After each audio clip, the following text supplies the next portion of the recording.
Oh, putting together bender is coming together. I'm still working on the Weber barbecue. I got some extensions coming off of it. This is the back side with his serial number on his leg. So he's officially a robot. He's numbered. And I put these 4 extensions on there. I pre-drilled them, so thinking that I could rivet other side pieces to join these pieces. And there's another piece that's coming down from the spine. So those are probably people that are lost. Not that many people watching this video anyway, but the few that are watching it, I'm putting together a life-size bender. So I thought it'd be a fun project, you know, just like a sculpture type of deal. And I'm enjoying it, but it's a lot of work. In your head, you always envision it really simple because it's simple in your mind, but your abilities, you only can go so far, you know. So I just take it a little bit at a time. So wish me luck for continuing on. After I get these, I think I'm going to put the spine on it over there. I think because it's upside down now with the plate. I got the plate welded in with the nut. I welded a nut on the inside, so that's going to get attached. So it's upside down, so that's going to go up here. I got to drill this hole still in the center of the Weber barbecue, and I got to find a couple nuts to anchor this place, and then a bolt's going to come up through the bottom through like a 1.5 by 1.5 tube steel into that anchor plate to anchor the spine. Then I could start attaching the body parts. All right, bye.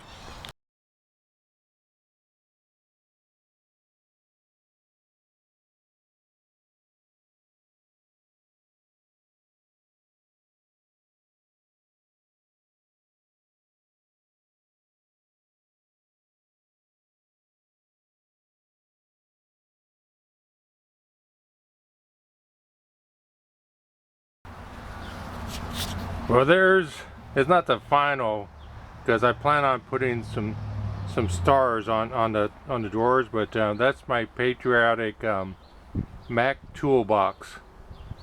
So I think it's pretty cool.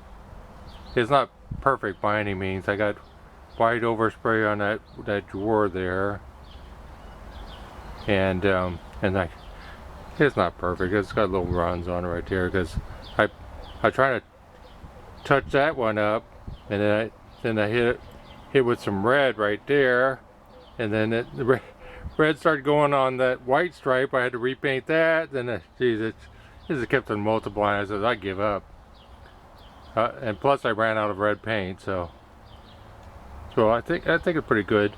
That's the problem with this world. I'm gonna inject this part in my beliefs. You know, I went to the Marine Corps. I served my country, and not everybody trying to tear down this country. I can't believe the amount of people that hate this country. You know, we stood for like freedom of speech, and everybody's trying to cut it down. You know, this federal government is totally messed up. Letting all the illegals in is crazy. You know, I can't believe the craziness that's happening. There's just not enough people that love this country like I do. So I had to interject this little piece. Right, thanks, bye. The top of Bender's spine. He pivots! He can turn side to side.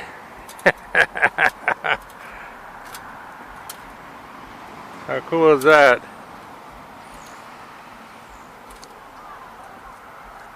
Alright, bye.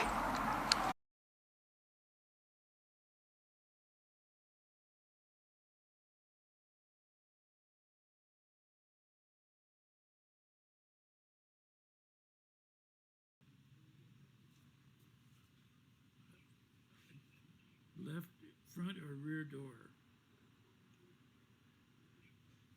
Left front door.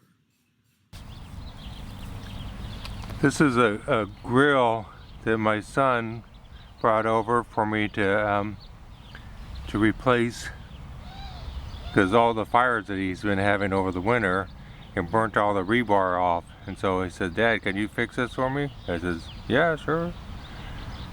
And then I started thinking about it. I says, "Wait a minute here. There's 1, 2, 3. 1, 2, 3. Mender's hand, right hand, Mender's left hand. The 3 fingers coming out."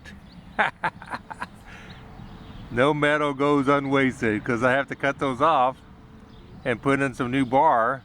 And the cutoffs right there, because Bender has 3 fingers each hand, so it'll be perfect.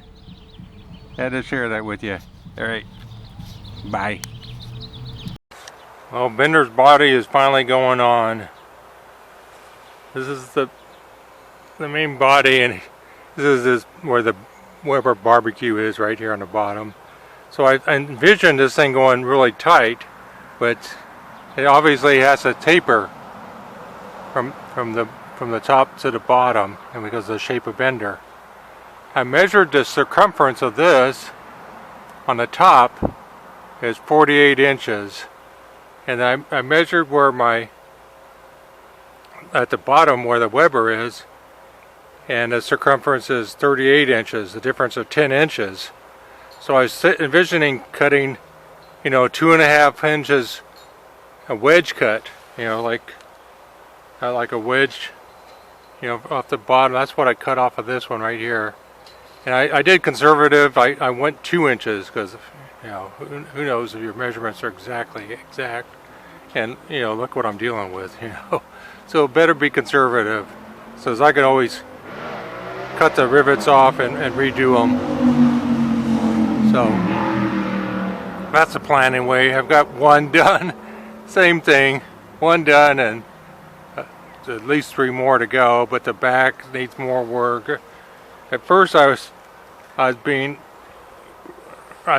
up a little piece of plastic pot, but it doesn't have the backing. It doesn't have the rigidity of it. So I just cut a piece of metal, because that a rivet, obviously that, but I tried it anyway. Tried to do a rivet on that. It's not going to hold nothing. Need some metal. All right, keep going. All right, bye. Okay, here's the piece that I was showing pictures of, and what it is, I just found it in the yard. I got so much stuff in the yard, and because the people come over that cut the yard, cut a bunch of yard, and I seen it, I said, "Ooh, I could use it on Bender." So what I'm going to do, this is going to be his electrical back panel. It's not like a Bender, like the real Bender from cartoon is not realistic. You got to have power going to him, or a battery source, got to be powered by something. So I'm going to put this thing right here on this is his back. I bent these sides over, and that was pretty cool there. I bent these with a crescent wrench. I bent it with a crescent wrench. I'll have to cut that part out. And the big boss. And then I used a crescent wrench to bend both sides over, and then left a bunch of bends in it. So then I used the sledgehammer as a dolly, and I hammered it pretty straight. Pretty cool. Anyway, I'm gonna use Doyle. This little package right here is pretty cool.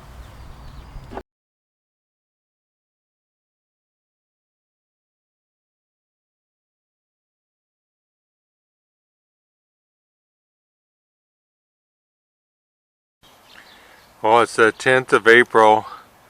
I was shooting for the 5th to publish this video, but it's taken like an extra almost a week to get the body figured out. And as you can see, I got the can of spray foam, fill in all the cracks. Now I'm gonna paint those. I don't know if the foam's gonna react to the paint, but I want it all black. And I put this. I like this. This is a trim that came on that pot eventually. I put that trim on it. It finishes off that edge, and I shot some foam underneath it. Foam is a good sealant. It starts attaching itself to everything. and it didn't get that, so I'm going to have to put a screw in that one to attach it there. Because once you start using that spray foam, what I found, I don't know if there's a secret to it, but once you start spraying that foam whenever it's brand new, and once you start, you can't just set it down and then wait for the next day, and it shoots. Because every time I waited for the next day, it clogs everything up. You know, even if you clean up the tip and everything, it still doesn't work. So I got one of these trimmed out. So I'm going to trim all these other pieces, and I'm just going to publish this video. I don't think I'm going to show the painted version. I'll show that next time. But this will probably be it for this video. And I got some exciting news to share with you next time on the AMX. So I'm really excited about that. All right, bye.